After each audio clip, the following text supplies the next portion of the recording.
富岡さん、聞いていますか？もうすぐお盆ですよ。お墓参り、もちろん来ますよね。お供え物も忘れないでくださいね。待ってますよ。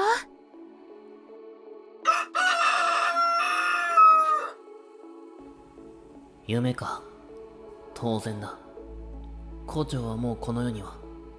いや、夢だけでも会えたことに感謝しよう。墓参りか。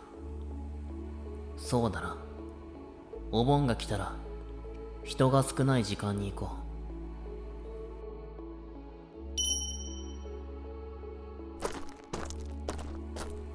う。さすがに誰もいないようだな。少し遅すぎたか。こうしてお盆に墓参りに来るのは初めてだな。またいつでも夢に出てきて呼んでくれ、胡蝶。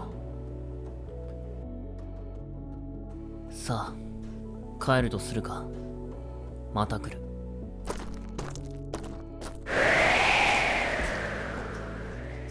遅かったですね。呼ばないとお墓参りすら来てくれないんですか？胡蝶。はい、お久しぶりです。本当に胡蝶なのか？そうです。まあ幽霊なんですけどね。富岡さん、なんだかお年を召されましたね。胡蝶は変わらないな。あっちの世界では年を取るという概念は存在しませんからね。少し歩きましょうか。ここからあまり離れることはできませんが。ああ。俺は夢でも見ているのか、それとも俺が招いた幻想なのか。生き残った皆さんは元気ですか？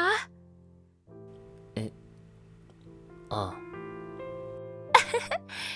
久しぶりに会えたのに聞いています？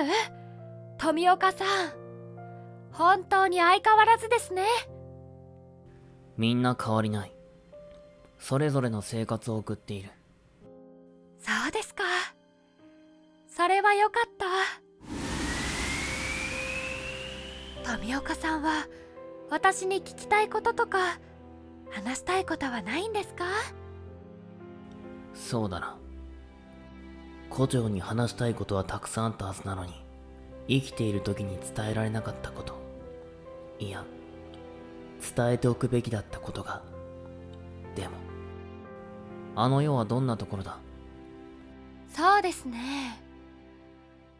朝も夜もない。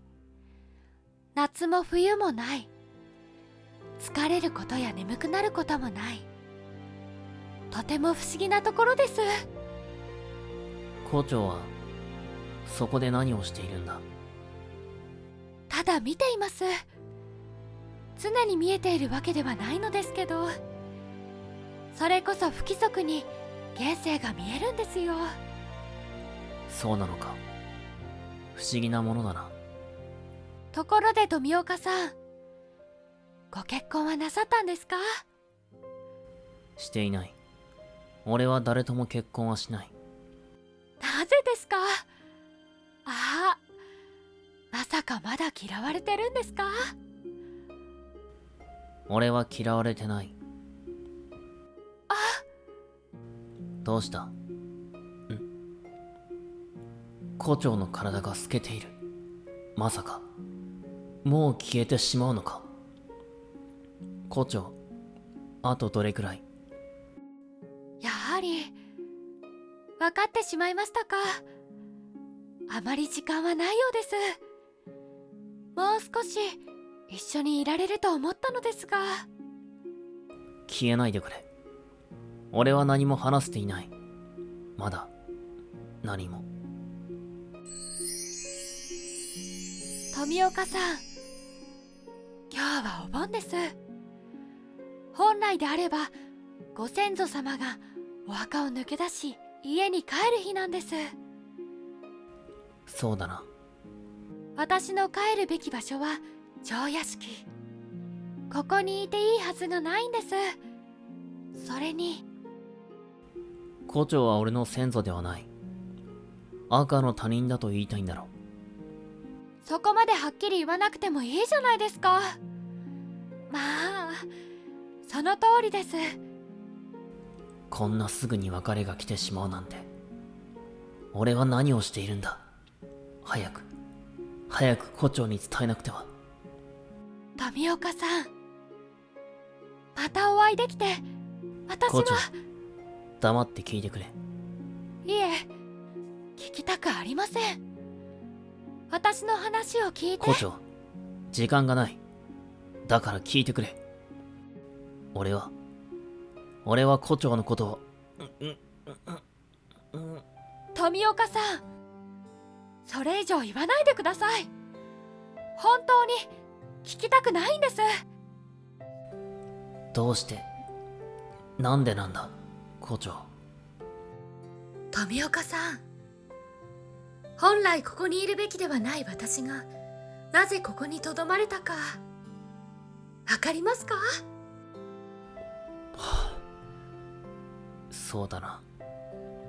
血縁関係ではないあなたの元に入れるこの理由がわかりますか？胡蝶がここにいられる理由。あなたへの思いです。思いの強さでここに入れるんです。もし今富岡さんの言葉を最後まで聞いてしまったら、こっちの世界への未練がなくなってしまうかもしれません。そうなってしまったらもう会えなくなってしまいます。だから